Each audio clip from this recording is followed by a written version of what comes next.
But before I get started, I did bring a special guest that I wanted to introduce you all to, and just to give him, in the interest of time, a minute or two. This is Mr. Lewis Racing. This is a good friend of mine, Mr. Dave Grogan. I came here, as I mentioned to some of the instructors here, to support him because he's always in the fight for me. I had no idea that I was coming here to be amongst students from the school that I graduated from, which you are here because of the fight that we did in 1972. I am so great and proud that I've already set y'all up. I want you people to know I've already set y'all up to be in a podcast with Mr. James Overton when you return.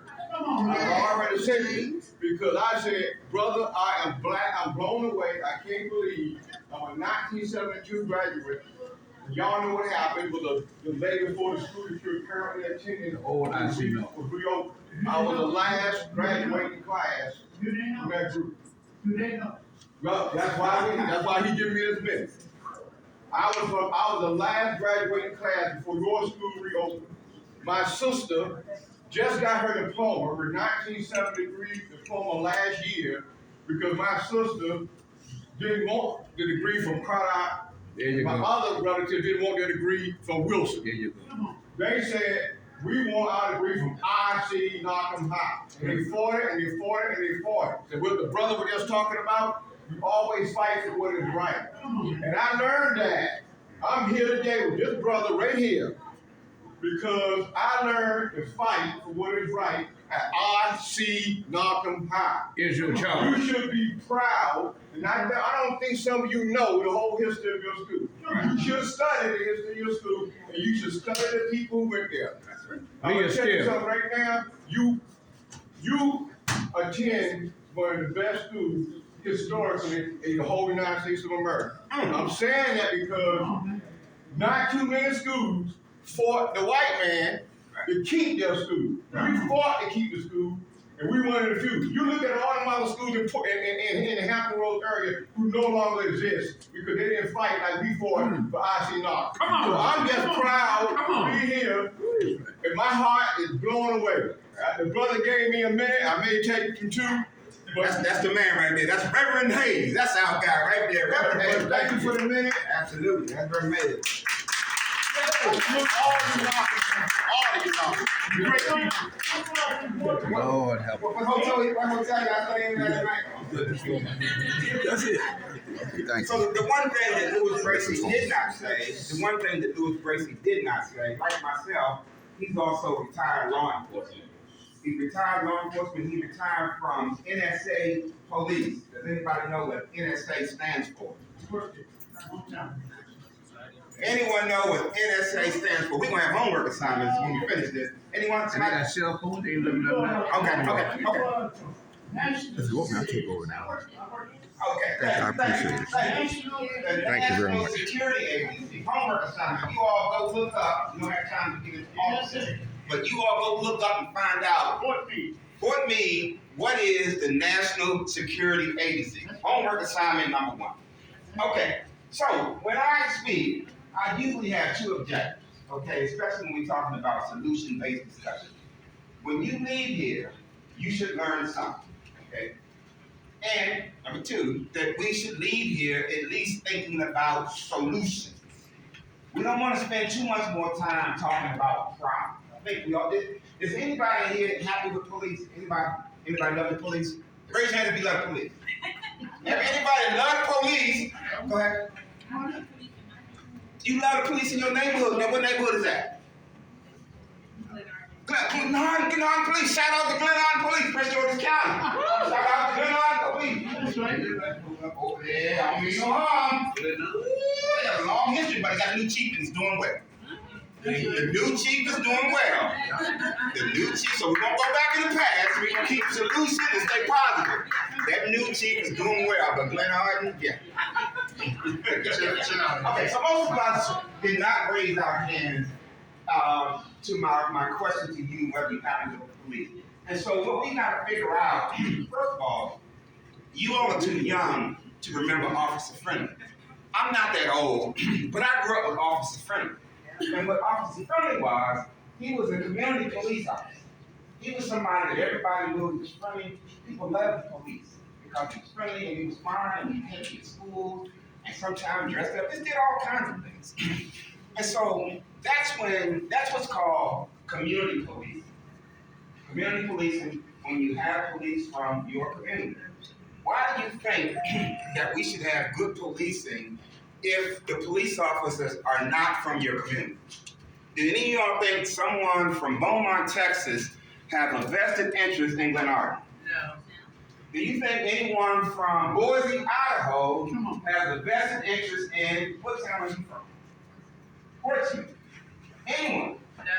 So, as I said, we don't have much time, so I want to get right to a core point.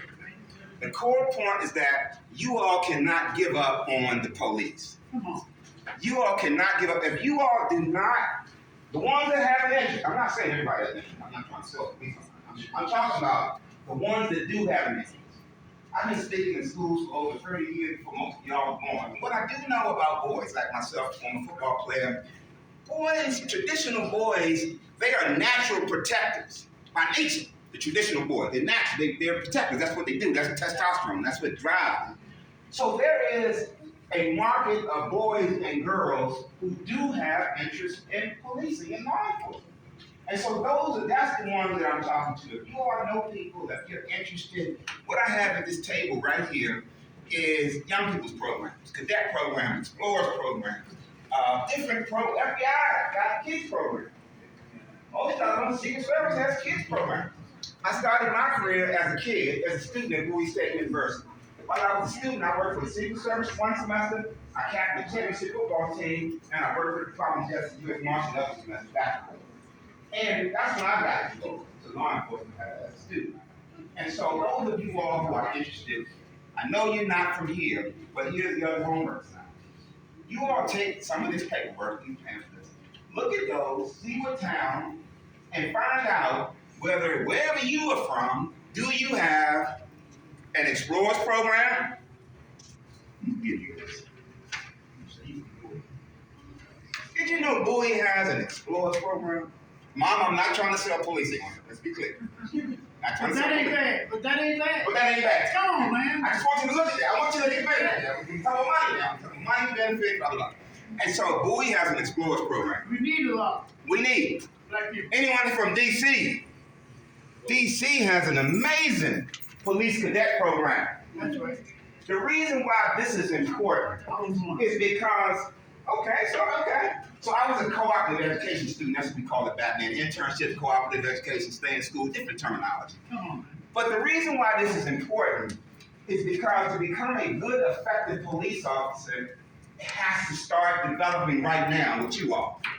You can't wait till you're 25, 30, 40 years old, you've been in the war, in the army, and you've been seeing your fellow friends be shot and killed, and you come back and say, oh, we're the police and we're on the police. No. We have to develop the police now. That's right. We have to teach y'all the mindset of what it takes to be a good police officer. What do you think it takes to be a good police officer? Of course. Kindness, correct. What do you think it takes to be a good police officer? Integrity. Understanding, yes? What do you think?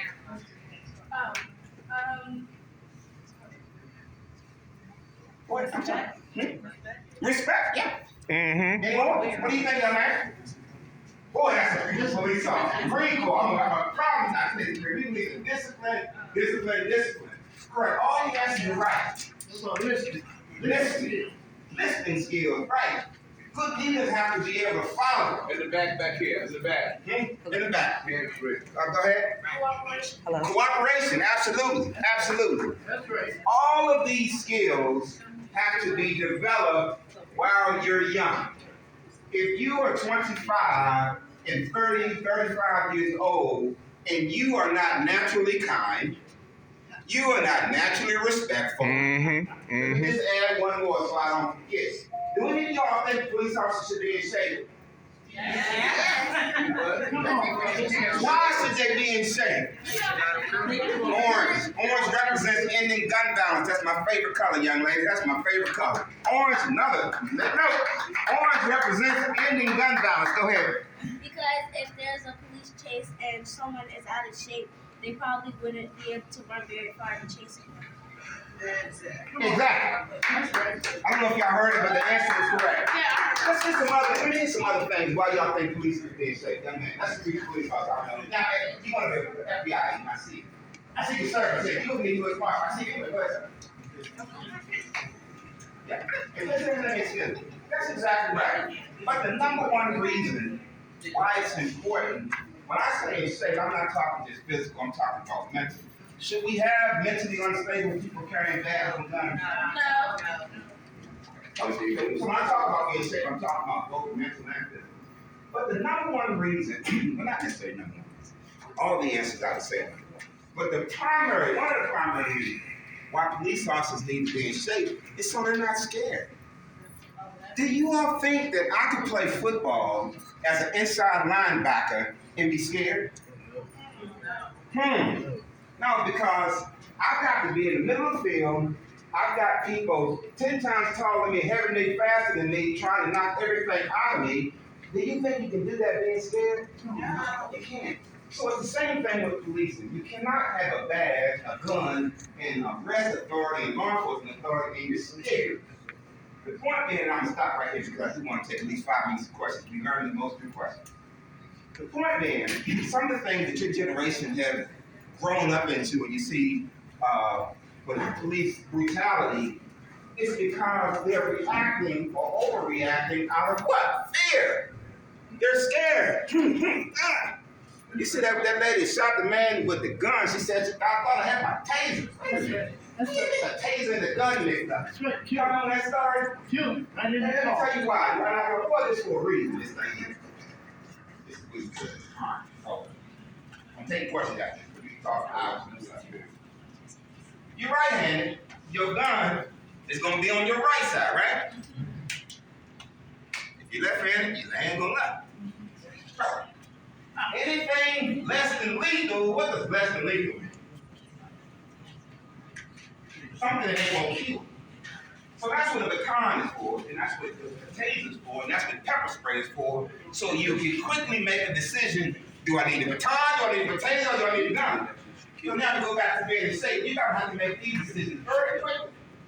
But that taser that the woman said that she thought was the gun, nothing if you're trained properly should be on the side of your hip that ain't the gun. That's right. Because you don't want to go to the hip and say, the whole purpose, you got two sides, right? So that baton in that taser is going to be on the other side.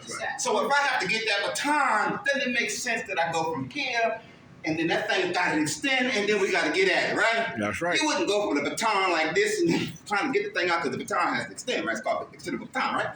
And so all of these notions, these things that y'all see on TV, all stem from people who are not mentally prepared for the job that they have. And in order for us to have good police officers, we have to start preparing and training you all now. We cannot wait until you're 40 years old and say, I want to go. I just came back from the war. Man, I want to go in Grand Island, I want to go in Grogan, I want to force it. Anyway, let's take some questions. I know we're running out of time. I know y'all got many questions. Let's take some questions. We learned a lot of good questions. Any good questions? This is time for questions, and